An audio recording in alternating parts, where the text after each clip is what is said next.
very good at waiting, you know. Which is why I love doing the sort of massive machine shows, because boy, there's no waiting there. You get out of the car and you're shooting, you know. But in movies, they bring you in. They says, Chris, we might get to you at about 3 o'clock, you know, and that's 8 o'clock in the morning. So you're for days on end. You're waiting for hours to, you know, and you know, you're sitting there in makeup, in costume, 10th cup of coffee, trying to watch the cricket. Angelina Jolie walking backwards and forwards down the corridor, and me going, "Let me watch the cricket." Leave me alone, get out of my face. It's annoying. It's annoying. These mainstream movies. How about humorous James Bond? Ooh.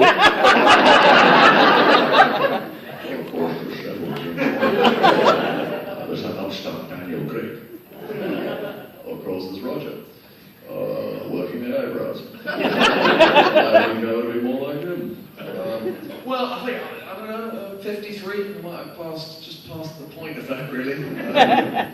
But you know, well, look, I mean, Ace is James Bond. That was the sort of the kind of dreams that I have, you know, as a sort of exponent of showbiz back in the day. But I don't know. No, I mean, I'll consider any good role, and you know, what I did enjoy working in the movies despite all the waiting. So, fingers crossed, maybe.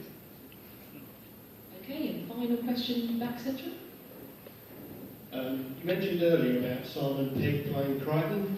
Who else could you see playing your characters?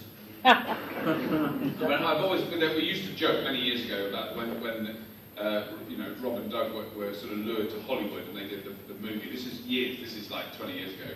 And I always thought Tom Hanks would be a great Crichton.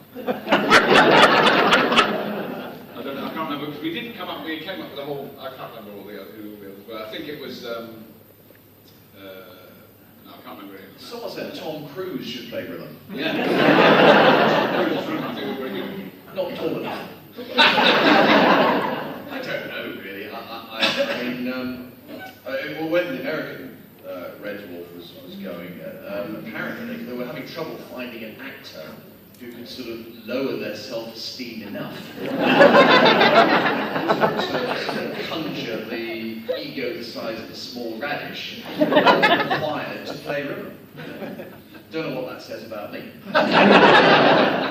But well, I don't know. It's not obviously because Rimmer had this sort of British sort of failure, small man sort of in comedy. You know, the Britons always had. You know, Only Fools and Horses. You know, Dad's Army, all that sort of elements. I mean, I'm sure there are many people who could have a crack at it. You know, but yeah, obviously you look at Simon Pegg. What's his name? Nick Frost. Nick Frost. You know that era of there's a few actors there who could do a damn good job. There's hundreds of brilliant actors. That's what I think all the time. So they don't get any ideas.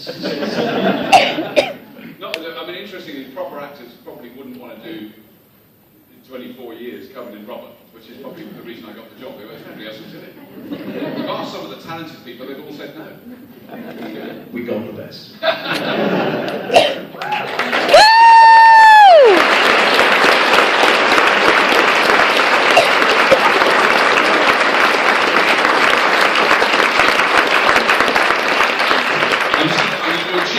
Just in case you don't know, because this weekend, this is pre-publication day, it comes out next week, the newly released Man in the Rubber Mask with 43.17% more smoke.